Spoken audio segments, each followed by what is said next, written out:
মেয়েদের প্যান্ট পায়জামা কাটিং সহজ নিয়মে কিভাবে করতে হবে এই ভিডিওতে আপনাকে মাত্র 2 মিনিটে শিখিয়ে দিব।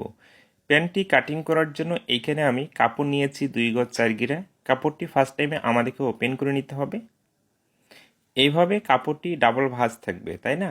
এইভাবে ডাবল ভাঁজ অবস্থায় আমাদেরকে যে কাজটি করতে হবে, এই দুইটি মাথা একখানে করে কাপড়টিকে এইখানে আরও একটি ভাঁজ করে নিতে হবে। এইভাবে ভাঁজ করে নেওয়ার পরে খোলা সাইডটা বাইরের দিকে রাখতে হবে, আটকানো সাইডটা আপনার দিকে রাখতে হবে এবং এই সাইডে আমাদেরকে পায়ের মুখের মাপটি নিতে হবে। ফার্স্ট টাইমে 1/2 ইঞ্চি কাপড় রেখে একটি মার্জিন করব। এরপরে 3 থেকে 3.5 ইঞ্চি পরিমাণ উপরে একটি মার্জিন করতে হবে। এই মার্জিনটি বরাবর টেনে নিতে হবে। এরপরে এই সাইড থেকে 2.5 ইঞ্চিতে মার্জিন করতে হবে। করে নেওয়ার পরে নিচের দিকে হালকা একটু অ্যাঙ্গেল করে টেনে নেব। পায়ের মুখের মাপটি এখানে 11 ইঞ্চি দেবো। 11কে 2 ভাগ করে 1 ভাগে মার্জিন করেছি। সেলাই মার্জিনের জন্য 1 ইঞ্চি এক্সট্রা কাপড় নিয়ে এইভাবে মার্জিনটি মিলিয়ে দিতে হবে। ওকে, এরপরে কিন্তু আমাদেরকে লম্বা মাপটি নিতে হবে। এইভাবে ফিতাটি রাখবো। এইখানে 34.5 ইঞ্চি কাপড়টি লম্বা আছে, আমি 39 ইঞ্চি লম্বা তৈরি করব। বাকিটা কিন্তু এখানে আমাকে জয়েন্ট দিয়ে লম্বাটি বাড়িয়ে নিতে হবে। এর জন্য এখানে 34.5 ইঞ্চিতে মার্জিনটি করে স্কেলের সাহায্যে মার্জিনটি টেনে নিতে হবে। আপনি যদি আমার ফেসবুক পেজে নতুন হয়ে থাকেন, আমার পরবর্তী ভিডিওগুলো নিয়মিত দেখতে চান, অবশ্যই পেজটিকে ফলো দিয়ে রাখতে হবে। এরপরে যতটুকু জয়েন দেব অতটুকু ফিতা আমরা বাইরের দিকে রাখবো এই মার্জিন থেকে এবং এইভাবে ফিতাটি রেখে 14.5 ইঞ্চি নিচে 14.5 ইঞ্চিতে এইভাবে হাইয়ের মাপটি নেওয়ার পরে এই কাপড়টি যতটুকু লুজ আছে সম্পূর্ণটাই আমি ঘের দিয়ে দিব। এখন কিন্তু হাইয়ের রাউন্ড শেপ করার জন্য 2.5 ইঞ্চিতে মার্জিন করতে হবে। সাইডে 1 ইঞ্চি সেলাই মার্জিন চলে যাওয়ার পরে 1.5 ইঞ্চি থাকবে হাইটি আমাদের।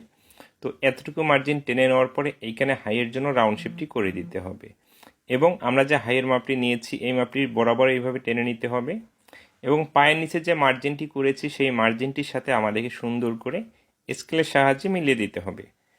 এইভাবে সুন্দর করে মার্জিনটি মিলিয়ে দিব এই সাইড থেকে এবং এই সাইড থেকেও আমাদেরকে এই মার্জিনটি পায়ের মার্জিনটির সাথে মিলিয়ে দিতে হবে। আপনি যদি দর্জি কাজগুলো সহজ নিয়মে ও সঠিক নিয়মে শিখতে চান তাহলে আমার ফেসবুক পেজে এবং ইউটিউব চ্যানেলে প্রচুর পরিমাণ ভিডিও আছে দর্জি কাজের প্রতিটি বিষয়ের উপরে। সেই ভিডিওগুলো পেজে এবং ইউটিউবের ভিতরে যে দেখতে পারেন, আপনি প্রতিটি কাজ খুব সহজে শিখে নিতে পারবেন।